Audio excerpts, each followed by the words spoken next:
Welcome to Second Take, the show that focuses on the issues behind the news.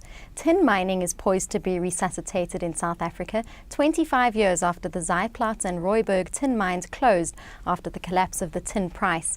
Mining Weekly editor Martin Creamer tells us more. Welcome, Martin. Thanks, Shannon. Currently, there's no tin mining in South Africa, but it's set to be resuscitated. Can you tell us about that? Yes, we had a really thriving tin business here. It was Ryhove and there was Ryhove. Ryhove was listed on the Johannesburg Stock Exchange. Ryhove was part of Goldfields at the time. And tin was an incredible commodity in the old days, and most of our food was stored in tins, but eventually the price collapsed and these flagship mines, just closed down totally. But now we see a revival, and it's coming, against the background of better prospects for tin. And we see that the London listed company Bushveld Minerals is now wanting to really create its mark in tin, and they want to start, by bringing a dump back into processing to extract some of the cassiterite material. And I think it was, although the Viljoens say no, the two Professor Viljoens, the twins, I'm sure they introduced me to cassiterite flotation and the word cassiterite in 1979, but they can't remember it. But I remember it was definitely a Viljoen who introduced this word cassiterite, and that of course is the tin ore which is on this dump.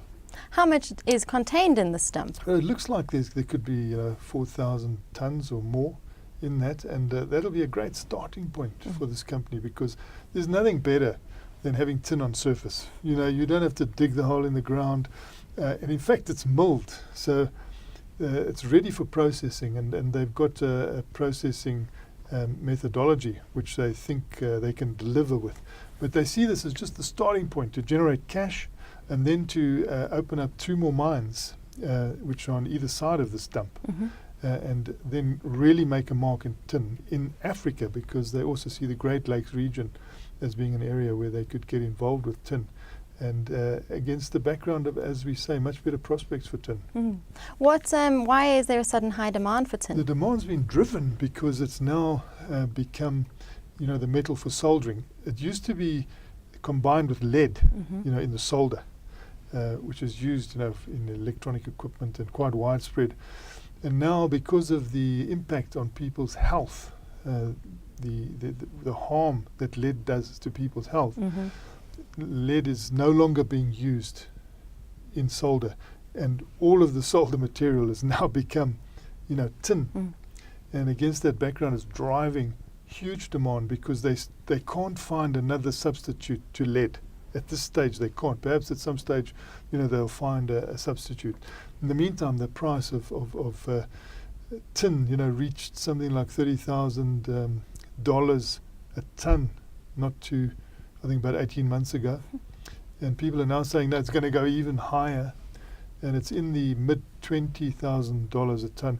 Whereas when those mines closed, at that stage, I think it dropped below $3,000 a ton. So it's done some climbing, and people feel that it'll climb further yet.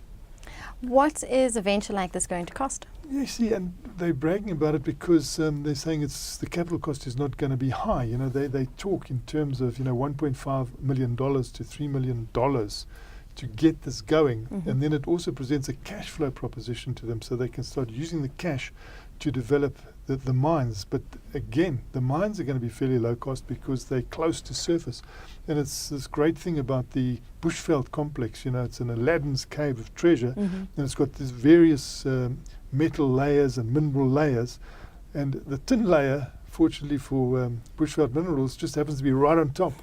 So they're getting some of the tin will be outcropping, so it's going to be a comparatively low-cost mining operation as well. So, all the planets are aligning for them in terms of cost, and that's what they look for, low cost, and they're particularly excited about getting this into production fast, as everyone always is, to generate that cash flow. But they've been watching this market for 5 years, and they are explorers, and they've got, the Viljoen brothers, the twins, Richard and Morris, have been very well known in geological circles, and they just love this Bushveld region, so they're finding more and more there.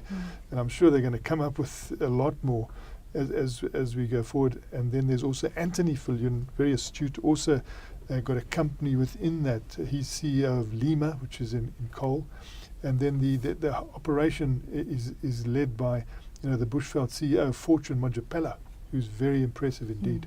When can they expect the first tin to emerge? Well, they're talking about 12 to 15 months. But of course, whenever you do that, you've got to look at the government, because these days you don't get a water use license very easily.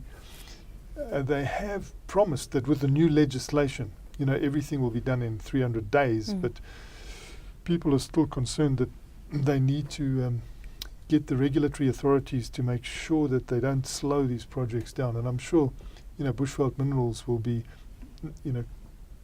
dialoguing with the authorities as they do the environmental impact assessment, which has to be done. And within that, you get your water use license, and they're hoping that that will be done within the next 12 to 15 months, which means they can actually then produce the first tin. Well, thank you very much, Martin. It's a great pleasure, Shannon. That's it for today. Join us again next week for more news analysis on South Africa's mining industry.